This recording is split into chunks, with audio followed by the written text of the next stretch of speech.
मेघनाद लंकापति रावण का सबसे बड़ा पुत्र और युवराज था। माना जाता है कि रावण बहुत बड़ा विद्वान था। रावण अपने से भी कहीं ज़्यादा गुणवान, पराक्रमी और विद्वान अपने बड़े पुत्र मेघनाद को बनाना चाहता था।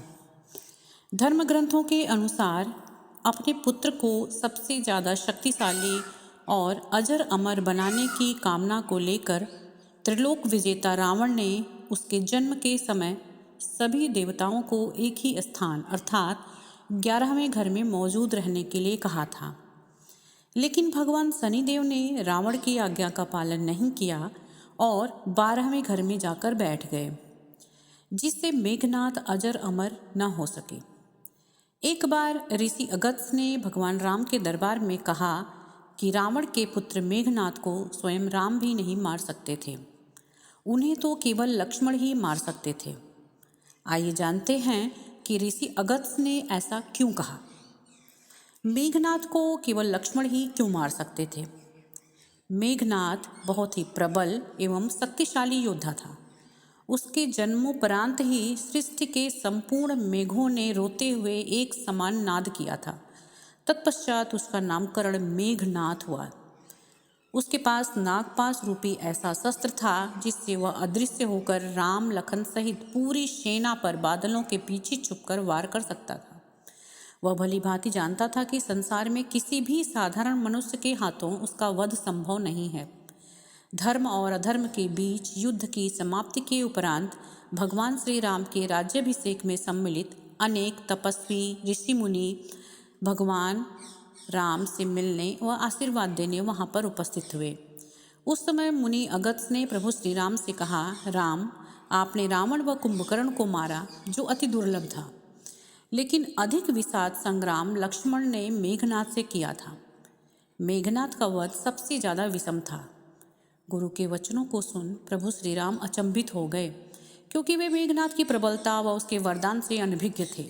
तभी अगस्त्य मुनि उन्हें पूरी बात विस्तार से बताते हुए कहते हैं कि मेघनाद विश्व का एकमात्र ऐसा योद्धा था जिसके पास समस्त दिव्यास्त्र थे।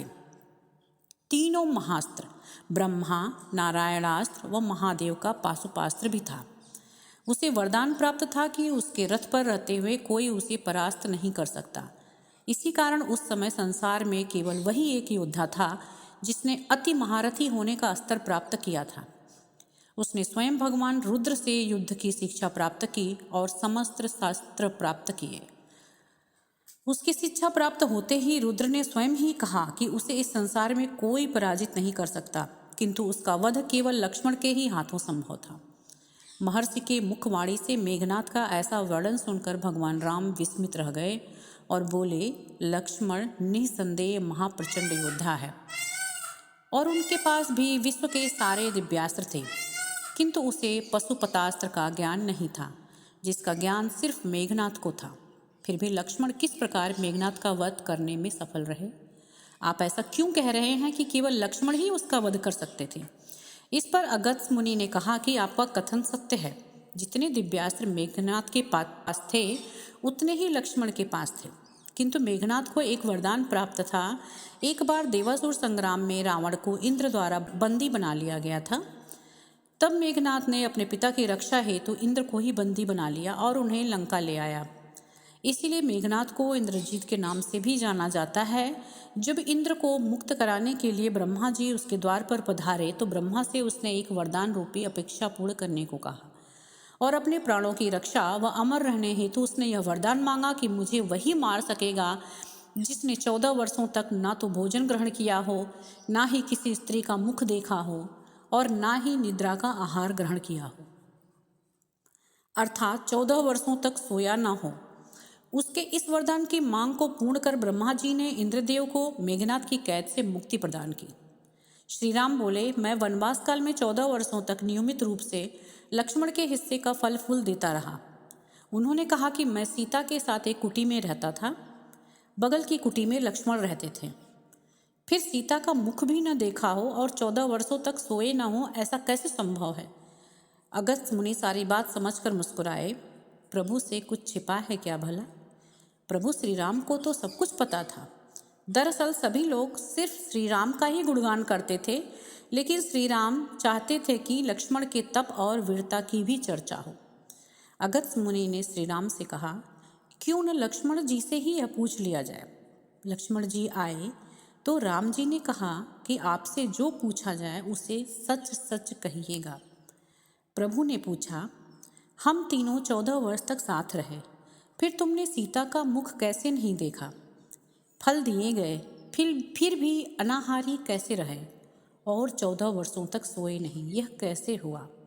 तब लक्ष्मण ने बताया, भैया, जब हम भाभी को खोजते हुए ऋष्यमुख पर्वत पर गए तो सुग्रीव ने हमें उनके आभूषण दिखाकर पहचानने को कहा था।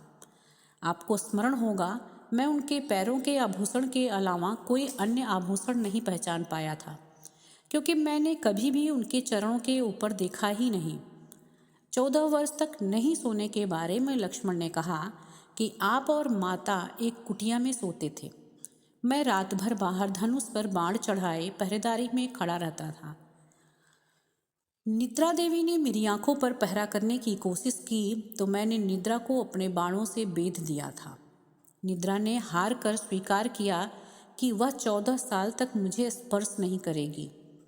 लेकिन जब श्री राम का अयोध्या में राज्याभिषेक होगा और मैं उनके पीछे सेवक की तरह छत्र लिए खड़ा रहूँगा, तब वह मुझे घेरेंगी। आपको याद होगा, राज्याभिषेक के समय मेरे हाथ से छत्र गिर गया था। लक्ष्मण जी ने आगे बताया कि जब मैं जो भी फल फूल लाता था, आप उसके 3 भाग करते थे। एक भाग देकर आप मुझसे कहते थे, लक्ष्मण फल रख लो। आपने कभी फल खाने को नहीं कहा, फिर बिना आपकी आज्ञा के मैं उसे खाता कैसे? मैंने उन्हें संभाल कर रख दिया। लक्ष्मण भगवान राम से कहते हैं कि मैंने गुरु विश्वामित्र से एक अतिरिक्त विद्या का ज्ञान लिया था। इससे बिना अन्न ग्रहण किए भी व्यक्ति जीवित रह सकता है। उसी विद्या से मैंने भी अपनी भूख नियंत्रित की और मेघनाथ मारा गया। यह सुनते ही प्रभु श्री राम फिर से भावविभोर हो उठे और लक्ष्मण को गले से लगा लिया। बोलो जय सिया राम।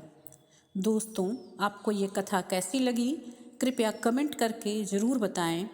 वीडियो पसंद आया हो तो लाइक करें और ऐसी ही और भी बहुत सारी कहानियों, कथाओं और जानकारियों को सुनने के लिए चैनल को सब्सक्राइब ज़रूर कर लें।